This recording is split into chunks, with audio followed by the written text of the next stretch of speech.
Alhamdulillah, wassalatu wassalamu ala rasulillah, la hawla wa la quwata illa billah.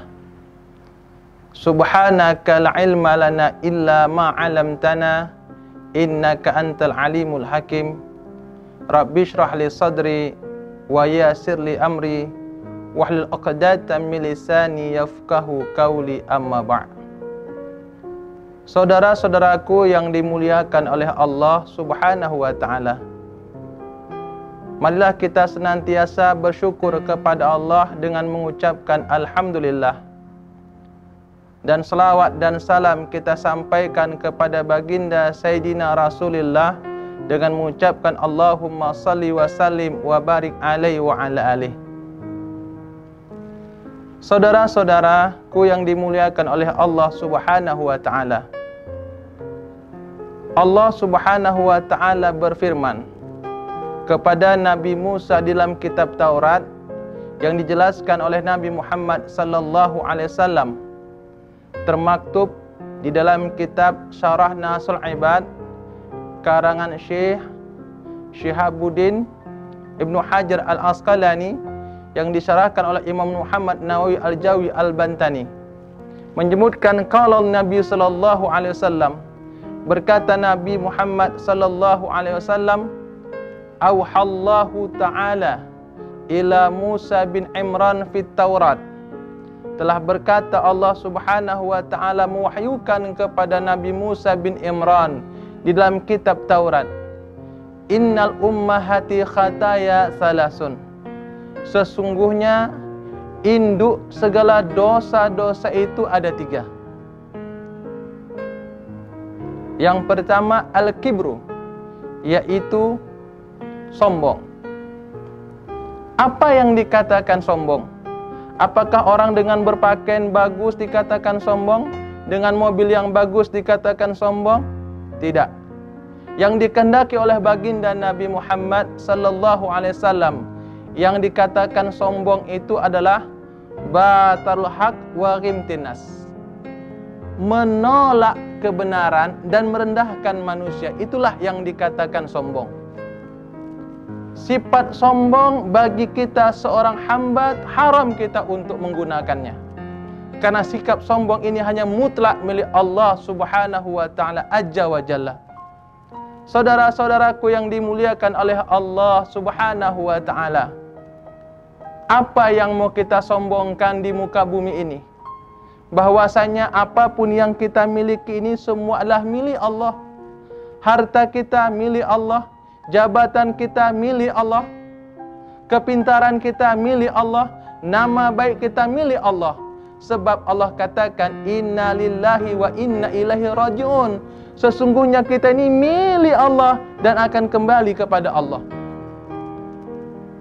Saudara-saudaraku yang dimuliakan oleh Allah Subhanahu wa ta'ala, janganlah sampai kita sifat sombong ini kita pakai sampai kita mati. Karena sifat sombong ini tidak boleh kita pakai. Walaupun ada makhluk Allah yang bernama Azazil pernah memakai sifat sombong ini, tetapi Allah enggan, tidak suka kepada orang yang berlaku sombong. Apakah sombong karena jabatannya, sombong karena kegantengannya, sombong karena kepintarannya, dan sombong lain-lainnya? Itu semua diharamkan oleh Allah Subhanahu wa ta'ala. Sebab Allah tidak suka kepada orang-orang yang sombong. Sebagaimana Allah katakan, innahu la yuhibbul mustakbirin, sesungguhnya Allah tidak senang, tidak suka kepada orang-orang yang sombong. Bukankah Allah telah memberikan histori kepada kita bagaimana Azazil? Azazil itu adalah makhluk Allah dari jin. Karena Allah ciptakan jin terlebih dahulu baru manusia. Sebagaimana kata Allah, wa ma khalaqtul jinna wal insa illa liya'budun, tidaklah kuciptakan jin dan manusia melainkan beribadah kepadaku, kata Allah. Siapakah nama Azazil tersebut? Nama Azazil tersebut adalah, jin itu adalah Azazil. Sebelum digelar namanya iblis, dia Allah berikan ilmu pengetahuan.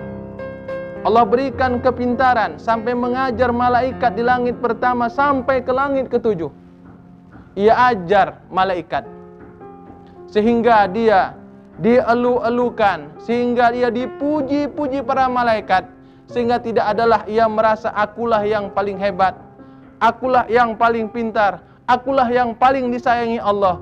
Karena ketika itu Allah ciptakan makhluk malaikat dan jin. Malaikat tidak Allah berikan ilmu, tapi jin Allah berikan ilmu. Allah berikan ilmu kepada jin tersebut yang bernama Azazil. Dia pun mengajar para malaikat. Namun ketika Allah berkehendak ingin menciptakan manusia yang bernama Adam, jin merasa tidak senang. Dia tidak suka. Sebab kenapa? Sebab ia ingin selalu di atas orang lain. Dia ingin dipuji, dia tidak mau direndahkan. Karena sifat orang sombong tidak ingin direndahkan orang lain, walaupun dia itu salah sekalipun. Saudara-saudaraku yang dimuliakan oleh Allah Subhanahu wa ta'ala, bagaimana Allah menjelaskan cerita Azazil ini di dalam Al-Quran? Allah jelaskan ketika itu Azazil, ia mendengar bahwasanya bisikan bahwasanya Allah akan menciptakan seorang manusia yang bernama Adam. Ia pun mulai gelisah hatinya. Ada saingan. Kemudian ia pun membisikkan kepada para malaikat, wahai malaikat, tujuan Allah ingin menciptakan manusia itu adalah manusia itu tidak baik. Manusia itu akan mengalirkan darah di muka bumi. Oleh sebab itu, marilah kalian berkompromi kepada Allah, bahwa katakan jangan ciptakan manusia di muka bumi yang hanya membuat kerusakan di muka bumi. Lalu apa jawaban Allah ketika malaikat bertanya kepada Allah? Allah mengatakan, a'lamu ma la ta'lamun. Wahai para malaikat, aku lebih tahu apa yang tidak kamu ketahui. Akhirnya Azazil pun tidak berhasil untuk membujuk para malaikat. Allah pun ciptakan manusia yang bernama Adam. Ketika Allah telah ciptakan Adam, Allah perintahkan malaikat untuk sujud. Malaikat sujud. Karena malaikat diciptakan Allah tidak pernah berbuat ingkar, mentaati perintah Allah. Mereka pun sujud. Namun ketika Azazil, jin yang Allah ciptakan pertama sekali Allah ciptakan jin yang pertama sekali, maka Azazil menolak. Aba wastakbar, dia enggan dan sombong. Kenapa dia sombong? Dia mengatakan, ana khairum minhu, aku lebih baik darinya. Lalu Allah tanya, apa alasan engkau lebih baik darinya? Dia mengatakan, aku diciptakan dari api, sedangkan Adam diciptakan dari tanah. Tentulah aku lebih baik darinya. Saudara-saudaraku yang dimuliakan oleh Allah Subhanahu wa ta'ala, jadi kalau kita ambil iktibar dalam ayat ini, kejadian kisah yang Allah jelaskan dalam Al-Quran, bahwasanya orang yang di dalam hatinya ada sifat sombong, ada merasakan aku lebih baik darinya, aku lebih bagus darinya, aku lebih the best darinya, ana khairum minhu, aku lebih baik darinya, sesungguhnya ia telah memiliki satu bibit sifat Azazil. Itulah yang disebut Allah menjadi iblis. Digelarlah namanya menjadi iblis. Iblis berasal dari kata ablasa yublisu, iblisan, orang yang terputus rahmatnya dari Allah Subhanahu wa ta'ala. Saudara-saudaraku yang dimuliakan oleh Allah Subhanahu wa ta'ala, ingatlah, apalah yang mau kita sombongkan kita sebagai ciptaan Allah yang hina ini. Kita diciptakan asalnya dari yang hina, dimasukkan ke dalam yang hina, yang dikeluarkan dalam keadaan hina. Apa yang mau kita banggakan? Kita ini semua tercipta dari kotoran. Kita tercipta dari kotoran. Ya, kenapa dikatakan kotoran? Ayo, kita kaji diri kita. Bukankah Allah telah memberikan ayat petunjuk kepada makhluk yang lain? Contoh saya ambil kecil. yaitu seperti ayam. Ayam, kalau dia tidur di tempat yang kotor, dia makan makanan yang kotor, dia tidur yang kotor.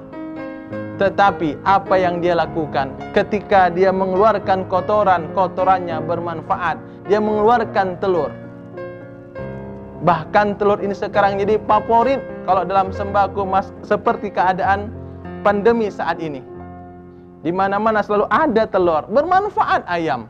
Sedangkan kita makan dari yang bersih, tidur dari tempat yang bersih, semuanya mau bersih. Tapi yang kita keluarkan kotoran, bermanfaat? Tidak. Sedangkan kita dengan ayam saja pun kalah. Apa yang mau kita sombongkan kepada Allah? Ketika kita lahir, kita tidak memakai apapun. Mati pun kita tidak memakai apapun. Bukankah Allah menjelaskan dalam hadis kudusinya? Apa kata Allah? Al-kibriya'u ridai wal azamatu izari faman naza'ani wahidin minhuma fadakhalatahu naru jahannam wala ubali. Apa kata Allah? Kebesaran itu adalah selendangku. Keagungan itu merasa diagung-agung itulah pakaianku, kata Allah. Faman naza'ani fi wahidin minhuma, maka siapa-siapa yang memakai sifat sombong, sifat yang mau diagungkan, sifat yang ingin dihormati, dicabut punya Allah. Apa kata Allah? Maka akan aku masukkan dia ke dalam neraka. Haram kita memakai sifat sombong, merasa diagung-agungkan, merasa dibesar-besarkan. Allah akan masukkan kita ke dalam neraka. Dalam riwayat hadis lain Allah mengatakan wala ubali, aku tidak peduli. Sebesar apapun ibadah yang kita lakukan, sebesar apapun masjid yang kita bangun, sebesar apapun bantuan kita berikan kepada fakir dan miskin. Namun apabila kita memiliki sifat sombong dalam hati kita, sebesar biji darah saja, sebesar atom saja, maka kita tidak akan masuk ke dalam surga. Inilah pertama induk dosa besar. Saudara-saudaraku yang dimuliakan oleh Allah Subhanahu wa ta'ala. Yang kedua adalah apabila sudah ada sifat sombong, akan timbul penyakit yaitu ahmaq, atau disebut hamak, yaitu pendendam. Kalau orang sudah dendam, akan pasti timbullah namanya hasad, yaitu dengki. Orang yang sombong pasti pendendam. Orang yang sombong pasti ada sifat dengki. Setiap orang yang sombong punya dendam dan punya dengki. Perhatikan bagaimana ketika Allah mengusir Azazil atau iblis ke muka bumi, yang ia keluar dari surga, ia pun dendam di dalam hatinya dan ia pun membuat konspirasi. Dia membuat bagaimana aku dikeluarkan dari surga, Adam juga harus dikeluarkan dari surga. Itulah sifat dendam yang dibuat oleh Azazil. Setelah dendam, timbullah sifat hasad, dengki. Sifat dengki ini dilarang oleh Allah dan Rasul. Orang yang memiliki sifat hasad, sombong, dendam, inilah orang yang tidak pernah tenang dalam kehidupan. Tidak akan memiliki ketenangan jiwa dalam kehidupan. Nafsu safiyah, nafsunya tidak akan begitu luhur, nafsunya tidak akan begitu baik, nafsu tidak akan menjadi orang yang baik ketika memiliki sifat sombong, dendam, dan sifat dengki. Di dalam kitab Usul Arba'in, Imam Al-Ghazali menjelaskan dengki dengan iri berbeda. Dengki dan iri berbeda. Ada kadang-kadang orang mengatakan iri kali kamu. Iri itu boleh dalam agama, asalkan hal yang positif. Apa yang dikatakan iri? Ia pingin nikmat itu dapat dan tidak ingin menghilangkan nikmat orang tersebut. Dia pengen nikmat itu seperti dirinya. Orang itu bisa bersedekah, masih muda sudah bisa berangkat umrah.